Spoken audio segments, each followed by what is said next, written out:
হরে কৃষ্ণ। ভাগবত শ্রবণকারী সকল ভক্তবৃন্দের শ্রীচরণে আমার প্রণাম ও প্রীতি শ্রদ্ধা জ্ঞাপন করি।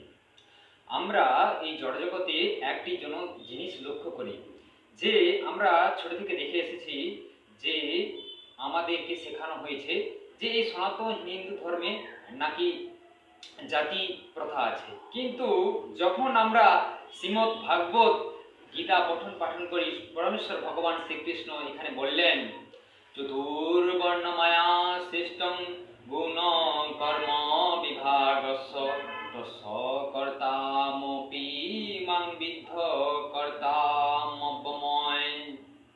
পরমেশ্বর ভগবান শ্রীকৃষ্ণ বললেন যে এখানে চারটি বর্ণ আমি সৃষ্টি করেছি, ব্রাহ্মণ, বৈশ্য, ক্ষত্রিয়, শূদ্র। এই চারটি বর্ণ কেবল জন্মগত কারণে নয়, গুণগত কর্মেই আমি সৃষ্টি করেছি। কিন্তু এই জড়জগতের লোক কাকে মানে? ব্রাহ্মণ। যিনি কর্মে ব্রাহ্মণ নয়, যিনি জন্মগত ব্রাহ্মণ, তিনাকেই কি করা হয়েছে না ব্রাহ্মণ বলে মান্যতা দেওয়া হয়েছে। কিন্তু ভগবান এখানে বললেন যিনি কর্মগত কারণে ব্রাহ্মণ, তিনাকে ব্রাহ্মণ বলে স্বীকৃতি দেওয়া উচিত। যিনি জন্মগত কারণে বৈশ্য নয়, যিনি কর্মগত কারণে বৈশ্য, তাকেই বৈশ্য বলে মান্যতা দেওয়া উচিত। যিনি ধর্মগত ক্ষত্রিয় নয়, যিনি জন্মগত ক্ষত্রিয় নয়, যিনি কর্মগত ক্ষত্রিয়, তাকেই ক্ষত্রিয় বলে সম্বোধন করা উচিত বা যোগ্য মনে করা উচিত।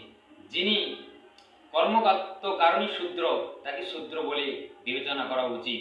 চৈতন্য মহাপ্রভু কি বললেন না যে বা কি বা শূদ্র কি বা বিপ্র নাসিকের নয়, যেই কৃষ্ণ তত্ত্ববিদ্যা সেই গুরু হয়। অর্থাৎ চৈতন্য মহাপ্রভু স্পষ্টভাবে শিখিয়ে দিলেন আমাদের সনাতন হিন্দু ধর্মে কোনো জাতি ধর্ম নাই। যে কৃষ্ণ তত্ত্বকেই জানে তিনি গুরু হবার যোগ্য। বেদ কি বললেন? জন্ম জায়তে শূদ্র সংস্কারও দ্বিজ। যে যিনি জন্মগ্রহণ করেছে তিনিই শূদ্র। একটি ব্রাহ্মণ পরিবারের সন্তান তিনি যদি জন্মগ্রহণ করে তিনিও শূদ্র। সংস্কারও দ্বিজন্ম, সংস্কারে তিনি তখন দ্বিজতে পরিণত হয়। বেদ পাঠে ভবে বিপ্র, যিনি বেদ পাঠ করে তখন তিনি বিপ্র বলে সম্বোধিত হয়। আর ব্রহ্মকে যিনি জানেন, ব্রহ্ম জান ইতি ব্রাহ্মণ, অর্থাৎ যিনি ব্রহ্মকে জানেন তিনি ব্রাহ্মণ বলে আখ্যায়িত হয়। হরে কৃষ্ণ।